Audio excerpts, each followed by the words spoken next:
سلام ګرانو زده کوونکو، په دې هیله چې روغ جوړ او صحتمند اوسئ. ګرانو زده کوونکو، زه ستاسې د پښتو ژبې ښوونکی احمد محرس یم. ګرانو زده کوونکو، زموږ د نن ورځې درس دی الله جل جلاله. الله جل جلاله څومره ستر ذات، څومره لوی نوم الله جل جلاله. آیا پوهیږئ موږ ټول چا پیدا کړي یو؟ الله جل جلاله. الله جل جلاله ډېر ستر ذات دی. ګرانو زده کوونکو، دا زموږ د لومړي ټولګي لومړی لوست دی. ګرانو زده کوونکو، مخکې له دې نه چې خپل لومړی لوست پیل کړو، راځئ خپل کتابونه مو خلاص کړئ. دا ستاسې د پښتو کتاب دی د لومړي ټولګي. تاسې خپل کتابونه خلاص کړئ او بیا راسئ فهرست یعنې سریزې ته. ګرانو زده کوونکو، دا ستاسې د پښتو ژبې کتاب دی لومړی ټولګی پښتو. ګرانو زده کوونکو، مخکې له دې نه چې د لومړي لوست پیل وکړو، راځئ د کتاب په فهرست باندې خبرې وکړو. ګرانو زده کوونکو، په دغې کتاب کې به موږ د کال له پیل څخه تر اخر پورې کومو موضوعاتو باندې، کومو درسونو باندې خبرې کوو.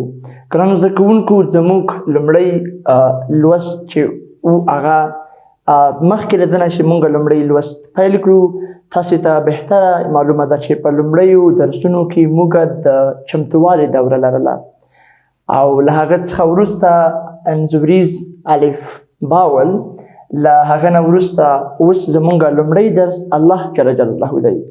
همدارنګه له دې نه وروسته زموږ دوهم درس چې دی آسمان دی، بیا بی دی، د بی په توري باندې غږیږو، بریالی، بیا د پی په توري باندې غږیږو، پوپل، همدارنګه تی تله، ټی ټال، سی سور، جیم جالوان او هی حج، خی خیمه.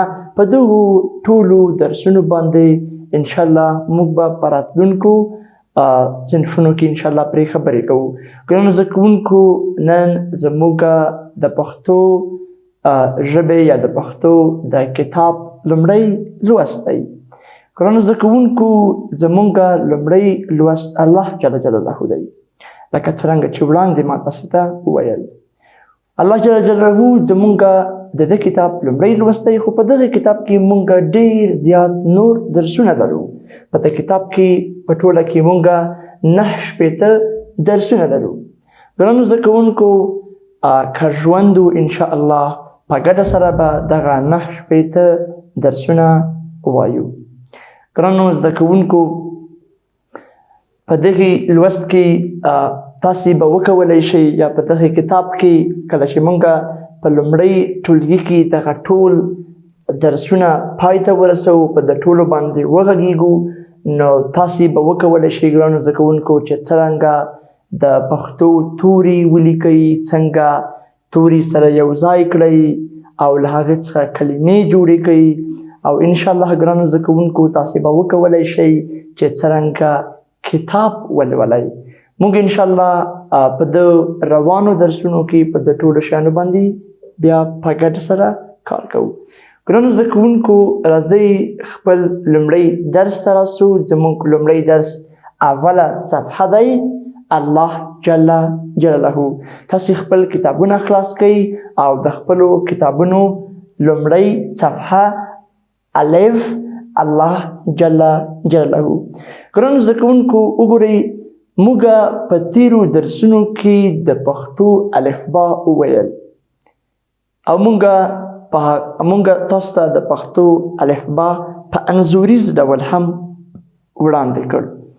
ګرانو زده کوونکو، له دې نه وروسته موږ به د پښتو د الفبا په هر توري په اړه یو درس لرو او زموږ د درس عنوان به په هغه توري باندې پیل شوی وي کوم توري په اړه چې موږ مخکې خبرې کړي. لکه موږ په پښتو د تورو په اړه وړاندې خبرې وکړې چې موږ په پښتو کې څو توري لرو او هغه توري د هغه شکلونه، د هغه غږونه، د هغه ویل او د هغه لیکل.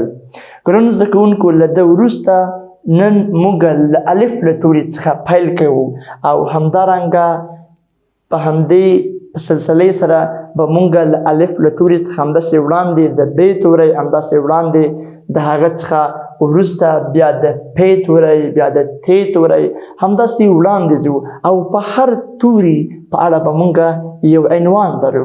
لکه څرنګه چې زموږ د نن ورځې یا لومړی لوست د الف د توري تر عنوان لاندې دی، یعنی د الف توری، الف الله، الف الله، یعنی د الله جل جلاله نوم په الف توري باندې پیلیږي. ګرانو زده کوونکو، په الف باندې ډیر نور زیات نومونه هم پیلیږي، خو موږ الله جل جلاله تاسو ته په دغه درس کې د الف د توري لپاره غوره کړی دی. ګرانو زده کوونکو، په دغه لوست کې زموږ موخه او هدف چې دی، د دغه درس موخه او هدف ګرانو زده کوونکو دا ده چې تاسو وکولی شئ چې د الف د توري نوم، بڼه او غږ او لیکل زده کړئ. ګرانو زده کوونکو، موږ د الفبا توري تاسو ته انځوریز په شکل ښودلی وو په تېرو لوستونو کې، خو کله چې موږ په هر توري باندې یو درس لرو، یعنی موږ د درس عنوان به په هغه تورو باندې پیلیږي، نو ګرانو زده کوونکو بیا موږ په هغه لوست کې د هماغې توري د غږ، د نوم او همدارنګه د هغه لیکل په دغو ټولو باندې موږ بیا په ګډه کار کوو تر څو ستاسې سم زده سي. ګرانو زده کوونکو، وګورئ نن زموږ درس الف دی، الله. ګورئ دلته د الف د توري غږ الله، رایټ. اوس وګورئ ګرانو زده کوونکو، الف الله، الف الله. وګورئ دلته اوس موږ سره د الف توری دی او د الف د توري غږ الله. سمه ده ګرانو زده کوونکو. همدارنګه موږ به وکولی شو، یعنی په دغه هر درس کې موږ چې هر درس لرو ګرانو زده کوونکو، په دغه هر لوست کې به موږ چې مثال د الف د توري نن درس دی، د الف د توري تر عنوان لاندې زموږ درس الله دی. همدارنګه په راتلونکي درسونو کې چې زموږ بیا عنوان د ب د توري لاندې وي، موږ به په هر لوست کې د دغو د پښتو د الفبا، یعنی د پښتو توري چې یعنی د پښتو په الفبا کې چې کوم توري موږ لرو، د هغه تورو غږونه، د هغه شکل، د هغه آواز، د هغه لیکل، په د ټولو باندې موږ خبرې کوو. زموږ هر درس چې پیلیږي د یو عنوان لاندې پیلیږي او موږ هر درس یو خاص موخه او هدف لري. لکه څرنګه چې زموږ د نن ورځې د درس موخه څه شي ده؟ زموږ د نن ورځې د درس موخه دا ده چې تاسو ګرانو زده کوونکو وکولی شئ چې څرنګه د الف توری ولیکئ، څرنګه د الف توری تلفظ کړئ، یعنی وایئ، او همدارنګه تاسې د الف توری وپیژنئ. کله چې تاسې ته یو کس یوه کلمه درکوي، تاسو ته کله یو کس یو کلمه لیکي، نو تاسې څرنګه کولی شئ چې په هغې کلمې کې د الف توری څه کړئ؟ را پیدا کړئ. ګرانو زده کوونکو، دا زموږ د نن ورځې د درس موخه او هدف دی. موږ د نن ورځې په درس کې په دغو ټولو شیانو باندې خبرې کوو. ګرانو زده کوونکو، وګورئ لکه څرنګه چې ما تاسو ته ویل د درس موخه مو دا ده چې تاسې وکولی شئ د الف توري نوم، بڼه، غږ او لیکل زده کړئ. لکه وګورئ خپلو کتابونو ته ستاسې په کتاب کې لیکل شوی الله. څه شی؟ الله. آیا تاسې ماته ویلی شئ چې د الله په کلمې کې الله یو نوم دی او یو نوم چې دی ګرانو زده کوونکو دا یوه کلمه ده. نو اوس الله، موږ د الله په نوم کې د الف توری لرو؟ بلې ګرانو زده کوونکو، هو موږ د الف توری لرو. د الله په نوم کې لومړی توری ګرانو زده کوونکو څه شی دی؟ هغه الف دی. الف الله.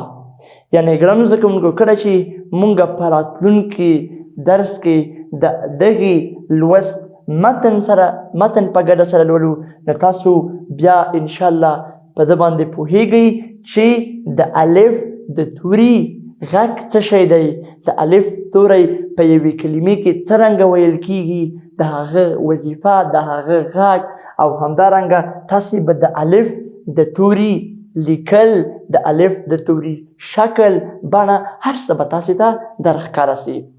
ګرانو زده کوونکو موږ په دغې لوست کې همدارنګه تاسې ته د الله جل جلاله په ذات باندې هم خبرې کوو. یعنې موږ چې کله د الف ګورئ د الف توری په الف توري باندې ډېر زیات نور نومونه هم پیلیږي. لکه آیا تاسې ماته داسې یوه کلمه ویلی شئ چې هغه د الف په توري باندې پیل شي؟ د الف په توري باندې آیا تاسې ماته داسې کلمه ویلی شئ چې هغه د الف په توري باندې پیلیږي؟ هو، د الف په توري باندې مونږ ډېر زیات نور څه شی لرو؟ ډېر زیات نورې کلمې هم لرو چې هغه د الف په توري باندې پیل شوي. خو مونږ د هغو له جملو څخه تاسو ته څه شی انتخاب کړی؟ د الله جل جلاله نوم مو درته انتخاب کړی دی. الله جل جلاله، الله جل جلاله څوک دی؟ الله جل جلاله هغه ستر ذات دی چې موږ ټول یې پیدا کړي یو. الله جل جلاله هغه ستر ذات دی چې موږ ته یې دومره ښکلی بدن، دومره ښکلی صورت راکړی دی. الله جل جلاله هغه ستر ذات دی چې موږ ته یې دومره ښکلې دنیا جوړه کړې ده. ګرانو زده کوونکو موږ به د الله جل جلاله په درس کې په دغو ټولو شیانو باندې خبرې کوو. همدارنګه ګرانو زده کوونکو په راتلونکي درس کې به موږ د الله جل جلاله په اړه په دغو پوښتنو، یعنې موږ چا پیدا کړي یو، د الف شکل څه شي ته ورته دی، په دغو ټولو باندې انشاءالله موږ په راتلونکي درس کې خبرې کوو. ګرانو زده کوونکو دا و زموږ د نن ورځې لوست، په دې هیله چې تاسو ته ګټور تمام شوی وي او تاسو یې ډېر څه زده کړي وي. ګرانو زده کوونکو تر بیا درسه پورې تاسې په لوی رب سپارم. ښه ورځ، د خدای په امان.